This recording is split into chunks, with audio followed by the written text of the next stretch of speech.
Through the wilderness, 5 pairs of eyes scanned the underbrush, eyes that belonged to the Krelthak, an ancient race of hunters, whose only joy was in the pursuit and slaughter of worthy prey.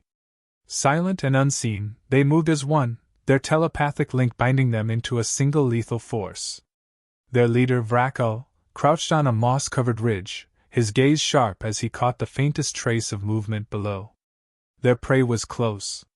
Vrakul had been hunting across countless worlds, pitting his skill against the fiercest creatures the galaxy had to offer. Yet this hunt intrigued him more than most. The quarry they tracked was an unfamiliar life form, something that didn't appear in their vast databanks. Primitive in appearance, its weapons were crude, its armor non-existent. Easy prey, Vrakul thought. The others shared his arrogance through the mental link, a ripple of quiet confidence. Below them, moving with a predator's grace through the dense foliage, was Rook, a human. He had been stranded on this planet for weeks after his dropship crashed during a covert mission. Alone and far from help, he had learned to survive by adapting to the alien environment. His body was a collection of muscle memory and instinct, honed by years in special forces. Every snap of a twig, every shift in the wind sent subtle warnings through his mind. The forest was alive with things that watched him. Rook paused, crouching low beside a thick, gnarled tree.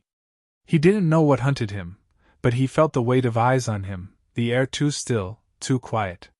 Something was out there, something patient, something deadly. He could hear faint rustles of movement, sounds that didn't belong to the creatures he had come to know in these woods. The Krelthak observed from their vantage points, creeping closer, confident in their telepathic bond. Vrakul signaled his team with a silent thought, "Move in." From all sides they began their silent descent, their sleek forms invisible in the foliage. Vrakul relished these moments. The thrill of the chase, the certainty of the kill, the look in the prey's eyes when they realized they were doomed. But this time, something felt different. Their quarry, though seemingly primitive, had been evading them for hours, slipping through the traps they laid with an uncanny awareness. Rook's pulse quickened as he assessed his surroundings. He could feel it now, encroaching danger, closing in from multiple directions. Whoever or whatever it was, they were good. But Rook had survived worse. He had trained for this, he had lived through worse odds on battlefields where survival wasn't promised. He quietly shifted to a more advantageous position, his hand brushing over the crude weapons he had crafted, a sharpened spear, a jagged blade. Not much, but enough. His experience had taught him one crucial truth: sometimes, the best weapon was the mind. The first Krelthak struck from the shadows. A blur of movement, and claws aimed for his throat. But Rook wasn't where they expected him to be. In a blink, he rolled to the side, his spear already in motion. It caught the alien on its side, a shallow strike, but enough to stagger it. The alien hissed, its camouflage shimmering as it flickered into visibility, a massive, sleek figure that seemed to be an amalgamation of muscle, chitin, and talons. Rook's eyes narrowed. "So, this is what's been hunting me." Vrakul watched, surprised by the human's reaction time. His wounded warrior snarled, readying for another attack, but Vrakul held them back with a mental command. This was no ordinary prey. He could sense something in the human's movements, purpose, intelligence, training. The realization was slow but unsettling. This creature wasn't running in fear, it was assessing, calculating. For a moment, the forest was still again. Rook stood, his breathing controlled, his eyes scanning the treeline. His spear dripped with dark alien blood, but he knew this was just the beginning. He could feel their eyes on him, more of them, and they were circling. A small smile tugged at the corner of his lips. "Fine. Let them come." Above, Vrakul's cold gaze narrowed as he sent a new command to his hunting pack. This was no longer a simple chase. It was a hunt, one that would require more than brute force. The Krelthak closed in, their approach slower, more cautious now. The human wasn't the prey they thought he was. But it was too late to turn back. The Krelthak prowled in near silence, their movements blending seamlessly with the alien undergrowth. Vrakul, ever watchful, led them with calculated precision, but an unsettling thought lingered in his mind. This human, this thing, had injured one of his hunters. Not even the fiercest predators from their past hunts had managed such a feat in the initial strike. He dismissed the momentary doubt, refocusing on the mission. They were Krelthak, supreme hunters of the galaxy. Victory was inevitable. Still, Vrakal couldn't ignore the need for caution. He split his team into pairs, each group taking a different angle, tightening the noose around their prey. He sent telepathic commands, outlining a precise, multi-pronged attack to overwhelm the human. The wounded Krelthak, bristling with fury and shame, went with one pair, eager to redeem himself by tearing the human apart. The others followed suit, their telepathy syncing each movement with eerie grace. But Rook was ready. Hidden within the trees, crouching behind a fallen log, he listened. The forest was alive with signs, tiny shifts in the brush, the faint sound of padded feet, the subtle crack of a branch. They were closing in again, but this time, he had a plan. He'd led enough squads in hostile terrain to know how hunters thought. They assumed he was just another animal, something to corner and kill. They couldn't have been more wrong. Rook worked swiftly, silently, using his environment as both shield and weapon. He fashioned crude traps from the debris around him, branches bent into spears, tripwires made of vines, and pits dug out with sharp spikes at the bottom. It wasn't elegant, but it didn't need to be. It only needed to work. In war, there were no rules, only survival. The first trap sprang with devastating precision. A Krelthak duo moved in from the east, their sharp eyes scanning for any sign of movement. One of them stepped forward, talons at the ready. A sickening crunch filled the air as the ground beneath it gave way, plunging the hunter into a pit lined with sharpened stakes. The alien let out a horrid, gurgling screech as the spikes impaled its body. Its partner, frozen with shock, barely had time to react before Rook's spear flew from the shadows, striking it directly through the throat. The alien collapsed, choking on its own blood, its body twitching violently before going still. Rook wasted no time. He retrieved his spear from the corpse and moved again, keeping low. He had drawn first blood, but the hunt was far from over. The remaining Krelthak would be more dangerous now, alert to his tactics. Vrakal felt the deaths of his comrades ripple through the telepathic link, a cold, sharp intrusion that unsettled him for the first time. 2 hunters down. This human had killed 2 of his warriors in mere minutes. It wasn't just luck, it was skill. Methodical. He tightened his jaw, sending a sharp command to the remaining pair. They would regroup. This was no longer a routine kill. But as Vrakal and his hunters moved toward their fallen comrades, they stepped into Rook's second trap. A vine snapped taut underfoot, triggering a cascade of branches and stones that fell with lethal force from the canopy above. One Krelthak was crushed beneath the debris, its exoskeleton shattering under the weight. The survivor staggered, momentarily disoriented, and in that split second, Rook struck from the darkness. His knife, crude but deadly, plunged into the alien's exposed throat. He twisted the blade sharply, feeling the creature's hot blood spill over his hand as it crumpled to the ground. The kill was swift, efficient, military precision honed by years of combat. Rook had no time to relish the moment. He knew the leader was still out there. Vrakal snarled in rage as he felt the last of his hunters die. His mind, usually so calm, buzzed with fury and disbelief. How had this happened? How had a mere human, primitive, weaponless, decimated his elite team? The air around him felt thick with humiliation and, worse, fear. This wasn't how the hunt was supposed to go. He stalked forward, his thoughts a storm of anger, but even through the haze of rage, he couldn't deny the truth. The human had turned the hunt against them. Vrakal was the one being hunted now, and the realization gnawed at him like a bitter wound. Rook stood just beyond the ridge, eyes scanning the horizon. He wiped the blood from his hands, his breathing steady, his gaze cold. The traps had worked perfectly, but now it was down to him and the leader. One final confrontation. He moved forward, a silent shadow in the forest, ready for whatever came next. Vrakal paced through the undergrowth, his eyes narrowing as he recalculated every detail of the failed hunt. His rage simmered, but beneath it, Something more corrosive was taking root: uncertainty. The Krelthak prided themselves on being the galaxy's apex predators, yet here he stood, alone. 4 of his warriors were dead, picked off one by one, their deaths echoing through the telepathic link until the silence felt like an accusation. But Vrakel wasn't just angry. He was impressed. This human, once a mere curiosity, had proven himself a formidable opponent, more dangerous than any beast the Krelthak had ever hunted. Primitive tools, yes, but wielded with ruthless efficiency. The human had turned their own strategies against them, and worse, he had done it without fear.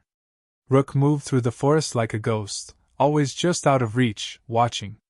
He had no illusions about his situation. The Krelthak leader was still out there, and Vrakel was different from the others. He wasn't reckless. He was calculating. That made him dangerous, but it also made him vulnerable. Rook had seen leaders like him before, commanders who relied on power and control. Once that control slipped, they panicked, and panic led to mistakes. He was going to make Vrakel panic. The forest felt heavier now, thick with tension. Rook moved with deliberate slowness, creating faint rustles here and there, letting Vrakel know he was close. Close, but not close enough to strike. The alien's telepathic abilities were powerful, but Rook had learned to disrupt them. The sounds of his movements were deliberate, designed to mislead, to force Vrakel to question every noise, every shadow. Vrakel paused, his senses heightened. He strained to catch the sound of the human's approach, but the forest was playing tricks on him. A rustle to his left, nothing. A broken twig behind him, still no sign of his prey. Every sound was another layer of frustration, every empty glance another reminder that he was being toyed with. He had never been toyed with before. The telepathic link that once connected him to his hunters now felt like a leaden weight in his mind. He had always relied on that connection, the silent, seamless communication that gave his kind the edge over all other life forms. Now, alone, it was a gaping void, filled only with his own thoughts. And the human was using that void against him. Rook slipped between the trees, watching Vrakel from a distance, studying the alien's reactions. He could see the subtle signs of unraveling, small, at first. A hesitation here, a glance too long in one direction.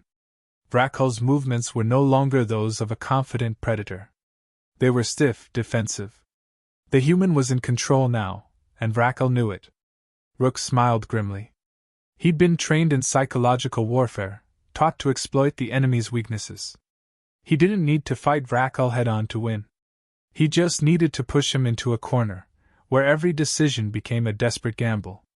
The alien was already on the edge, teetering between anger and fear. Vrakel's mind buzzed with conflicted thoughts, each one a fragment of his former confidence. He couldn't afford to make a mistake, but the human wasn't giving him a clear target. It was as if Rook had vanished, leaving only echoes and phantoms in his wake. Vrakel spun around at the slightest noise, his senses stretched to their limits. He had always been the one in control of the hunt, until now. Suddenly, Vrakel caught movement in the corner of his eye. He reacted instinctively, lunging toward it with his talons extended. But there was nothing, just a decoy, a bundle of vines Rook had set to trigger a false alarm. Vrakel's chest heaved as the realization set in. The human was baiting him, testing his responses, wearing him down. Rook watched from the shadows, noting every mistake, every false step.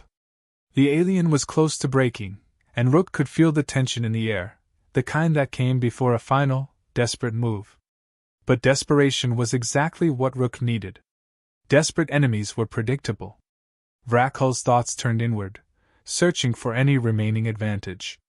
His strength was greater, his claws sharper. But none of that mattered if he couldn't find his enemy. The fear, once distant, now gnawed at the edges of his mind. He had never feared prey before. The shame of it made his blood boil. In the silence, Rook's voice cut through, low and steady, from somewhere in the trees. "You're not hunting anymore, are you?" Vrakel froze. The human was taunting him, speaking to him directly, calmly, as though Vrakel were the one being stalked. He whirled toward the sound, but again nothing. Just the oppressive quiet. The realization sank in like a blade between his ribs. He was no longer the hunter. He was the prey. Vrackel's heart pounded in his chest, the rhythm of it foreign and disorienting. Fear had seeped into his bones, fear of a prey he could not see, could not understand. Every flicker of movement in the forest now felt like an ambush, every whisper of wind a warning. The human had turned the game inside out, and Vrackel was running out of options. His pride screamed at him to take control, to end this humiliation. But pride couldn't guide his next move. Instinct would have to. Rook moved with deliberate care, his steps silent, his body low to the ground. He was close now. Vrackel's scent was strong. He could sense the alien's tension, feel the frantic energy in the air. Rook knew this moment well. He had seen it before in combat zones, when enemy commanders found themselves isolated, stripped of their men, their power, their certainty. And like them, Vrackel had one last card to play: desperation. That's when Rook was most dangerous. He had studied Vrackel's movements, noted his reactions. The Krelthak was fast, strong, and had deadly instincts, but Rook had learned to adapt. He wasn't going to rely on traps this time. This was a hunt now, one-on-one. He would face Vrackel head-on, but on his terms. The clearing ahead beckoned, a wide, open space in the middle of the forest. It was the perfect stage for the final confrontation. Rook moved into the shadows at the edge of the clearing, his spear in hand, his eyes fixed on the other side where he knew Vrackel would emerge. The alien would see the openness of the space as an advantage. Rook planned to use it against him. Vrackel stepped into the clearing, his eyes scanning the treeline, his muscles coiled tight with anticipation. He could sense the human was near. His telepathy was useless now, this was about raw instinct. His claws flexed, ready to strike. This human had pushed him to the limit, but he would not be humiliated any longer. For a moment, silence blanketed the clearing, thick and suffocating. The two predators stood on opposite sides, unseen but aware of each other, poised to act. Then, Rook stepped into view. Vrackel's eyes locked onto him instantly, and the two regarded each other across the clearing. Rook's expression was calm, his eyes cold and calculating. Vrackel snarled, his mind spinning with rage and hunger for vengeance. He charged. The alien moved like a bolt of lightning, his powerful legs launching him forward in a deadly sprint, claws extended, ready to tear the human apart. But Rook was ready. He dodged to the side at the last second, his spear flashing out in a quick, precise jab. The tip grazed Vrackel's side, drawing blood, but not enough to slow him. Vrackel wheeled around, faster than Rook expected. His talons slashed through the air, narrowly missing Rook's throat. Rook stumbled back, regaining his footing. The alien was fast, but Rook's mind was faster. He could see the pattern now, the way Vrackel moved, the timing of his strikes. There was a rhythm to it, a predictability that Rook could exploit. Vrackel lunged again, claws flashing. This time, Rook anticipated the move. He ducked low and rolled beneath the alien's outstretched arms, coming up behind him. With a swift motion, he drove his spear into Vrackel's leg, the point sinking deep into the alien's flesh. Vrackel howled in pain, staggering. But he wasn't finished. With a furious roar, he twisted, yanking the spear from his leg and tossing it aside. His eyes burned with fury as he faced Rook, his breathing ragged but defiant. He charged once more, a frenzied, reckless assault.